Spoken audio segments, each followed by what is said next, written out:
Hello दोस्तों, मैं हूं श्रुति। आज मैं आपके लिए लेकर आई हूं शी इज़ द वन का एपिसोड 11 इन हिंदी। उससे पहले अगर आपने मेरे चैनल को सब्सक्राइब नहीं किया है तो प्लीज़ सब्सक्राइब कर लीजिए और लाइक कीजिए वीडियो को। दोस्तों, वीडियो बनाने में बहुत मेहनत लगती है, सो प्लीज़ आपसे रिक्वेस्ट है सब्सक्राइब कर लीजिए मेरे चैनल को। तो चलिए अब शुरू करते हैं एपिसोड 11।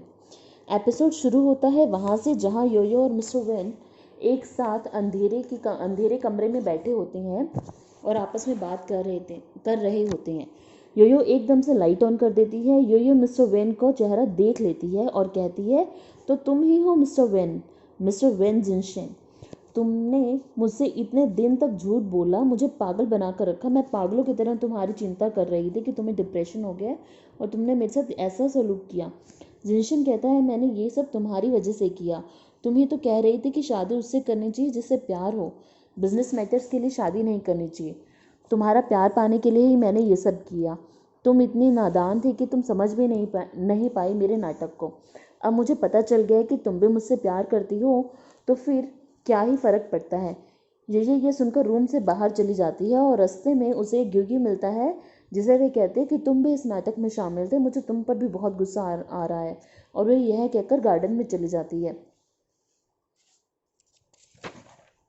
जिनशन ग्यूगी को कहता है कि उसे जाने दो और उसे थोड़ा टाइम अकेले बिताने दो, शायद वो ठीक हो जाएगी। ये पार्क में सोच रही होती है कि कैसे जिनशन ने उसका पागल बनाया, कैसे वो दिन में उसके साथ जिनशन बनकर फ्लर्ट करता था और रात में मिस्टर वेन बनकर उसके साथ सीरियस बातें करता था। साथ ही में वो ये भी सोचती है कि अगर जिनशन ही मिस्टर वेन है तो वो इंसान कौन था जो उसे उस दिन कार में मिला था और होटल रूम में मिला था और अपने आप को मिस्टर वेन बता रहा था। ये सोचते हुए वो शरण के घर पहुंच जाती है और उसे कहती है कि मेरे पास रहने के लिए आज कोई घर नहीं है, मेरे पास कोई जगह नहीं है। शरण कहती है, कोई बात नहीं, मुझे इस चीज़ की आदत हो गई है। बताओ इस बार क्या हुआ। ये अपनी स्टोरी को बताते हुए कहती है कि मेरी एक फ्रेंड है जिसके साथ ऐसा ऐसा हुआ। वो अपनी स्टोरी को अपनी फ्रेंड के नाम से बताती है और उससे पूछती है कि क्या उसे उसकी फ्रेंड को क्या करना चाहिए, क्या उसे अपने दोस्त को माफ़ कर देना चाहिए या उसके साथ रहना चाहिए। तो शरण उसे कहती है कि उसे अपने दोस्त को माफ़ कर देना चाहिए क्योंकि उसने वह सब उसके प्यार में ही तो किया है। कितना रोमांटिक है ये सब, आजकल कौन करता है। इतने में शरण के पास जिनशन का फ़ोन आता है और वो उससे पूछता है, योयो ठीक है ना।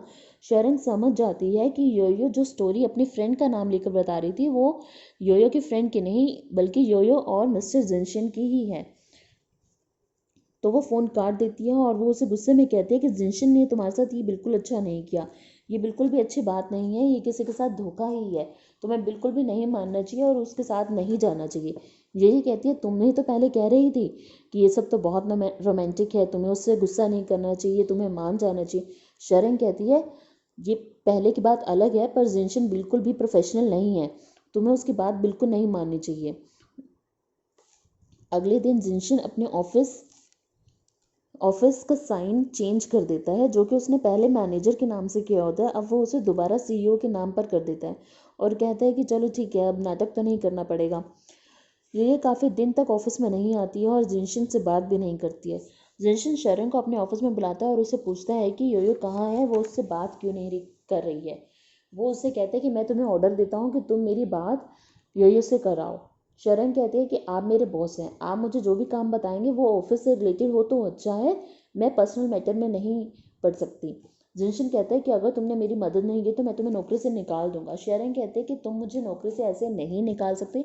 नौकरी से निकालने के भी कुछ रूल्स होते हैं कि अगर मैंने कुछ ऑफिस का कोई रूल तोड़ा है या कोई ऑफिस का काम नहीं किया तो आप मुझे निकाल सकते हैं, पर बेवजह आप मुझे नहीं निकाल सकते। और अगर आप फिर भी मुझे ऑफिस से निकालते हैं तो मैं आपको बता दूं कि अगर आप मुझे ऑफिस से निकालेंगे तो मैं अपने घर का रेंट नहीं दे पाऊंगी और मुझे घर से निकाल दिया जाएगा। और अगर मुझे घर से निकाल दिया जाएगा तो मतलब योयो के पास भी रहने के लिए कोई घर नहीं होगा, तो और उसे भी घर से निकाल दिया जाएगा। ये कहकर वो वहाँ से चली जाती है। जिनशन का सेक्रेटरी शरण के पीछे उसे पूछने के लिए जाता है और जैसे ही वो जाता है शरण फिसल कर उसके बाहों में गिर जाती है और वो शर्मा कर उसे योयो के बारे में थोड़ा सा हिंट दे देती है और बताती है कि योयो जिनशन से इसलिए बात नहीं कर रही है क्योंकि उसे बहुत शर्म आ रही है जिनशन से बात करने में। सेक्रेटरी जिनशन को आकर सारी बात बता देता है। जिनशन कहता है कि अगर योयो को मुझसे मिलने में शर्म आ रही है तो मैं ही उससे मिल लेता हूँ और उससे बात कर लेता हूँ।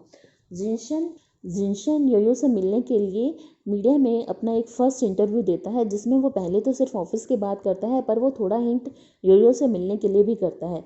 योयो ये सब देख रही होती है और वो हैरान हो जाती है कि जिनशन ये सब क्या कर रहा है। इधर शेरंग आकर योयो को अपने ऑफिस की पूरी स्टोरी बता देती है कि जिनशन ने उसके साथ क्या किया।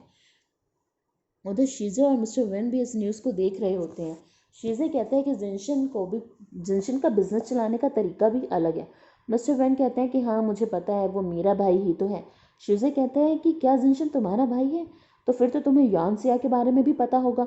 मिस्टर वेन कहता है कि हाँ मुझे पता है, यानसिया वही लड़की है जो मेरे भाई के साथ शादी करने वाली है, जिसे हम योयो भी कह रहे हैं। तो वो शुजे से पूछते हैं क्या तुम मेरी होने वाली भाभी को पसंद करते हो। शुजे उसके बात का कोई जवाब नहीं देता। मिस्टर विंग कहते हैं क्या तुम अभी भी उस लड़की की वजह से अपसेट हो जिसे तुम ढूंढ रहे हो। तुम देखो, तुम उस लड़की को भूल जाओ। वो लड़की तुम्हारी बिल्कुल भी फिक्र नहीं करती है, ना ही वो तुमसे प्यार करती है। अगर वो तुमसे प्यार करती तो तुम्हें बिना बताए नहीं जाती और ना ही तुमसे ऐसे छुपती फिरती। तुम्हें उस लड़की को भूल जाना चाहिए।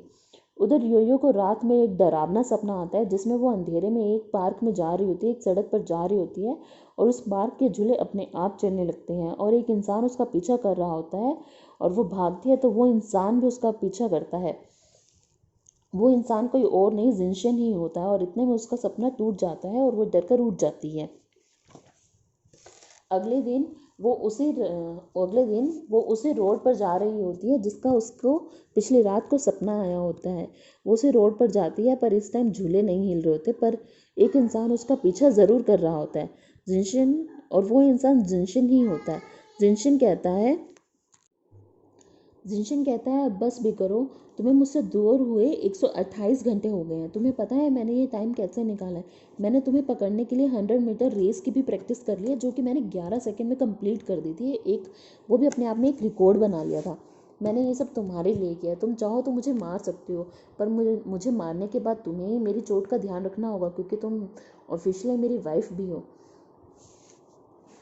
ये सुनकर मुस्कुरा देती है। जिनशन उसके गले में लगकर उसे वो नेकलेस पहना देता है जो उसने ये के लिए पहले से ही खरीद रखा होता है।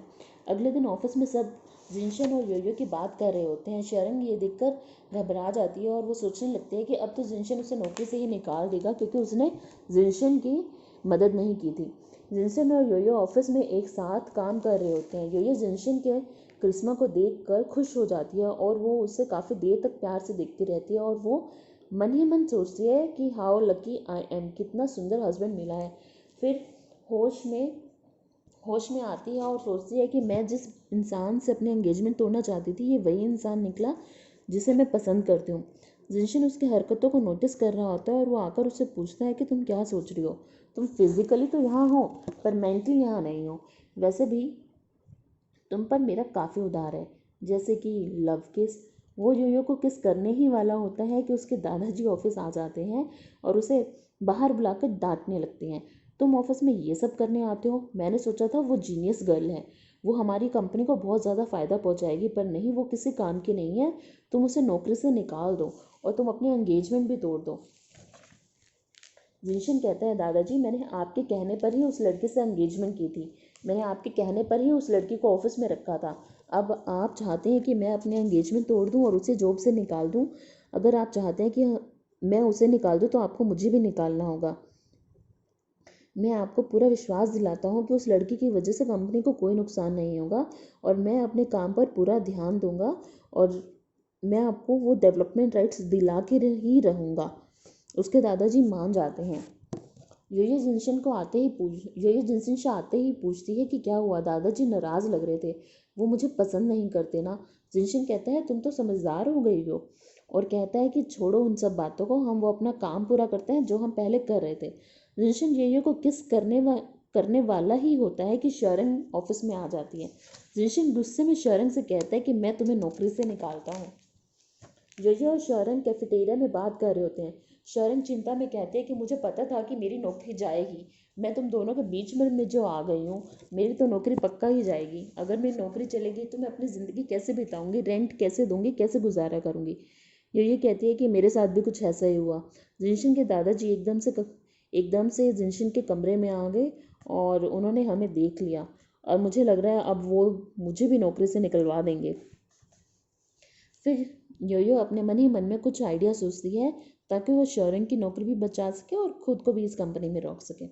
शाम को जिनशन और योयो एक साथ घर पहुंचते हैं। योयो उन्हें साथ में देखकर खुश हो जाता है और उन्हें साथ में टाइम स्पेंड करने के लिए सलाह देता है और वहाँ से चला जाता है। योयो गार्डन में अपने पापा को फ़ोन लगाती है पर वो मिल नहीं पाता। जिनशन भी थोड़ी देर में गार्डन में आ जाता है और पूछता है कि तुम यहाँ पर क्या कर रही हो।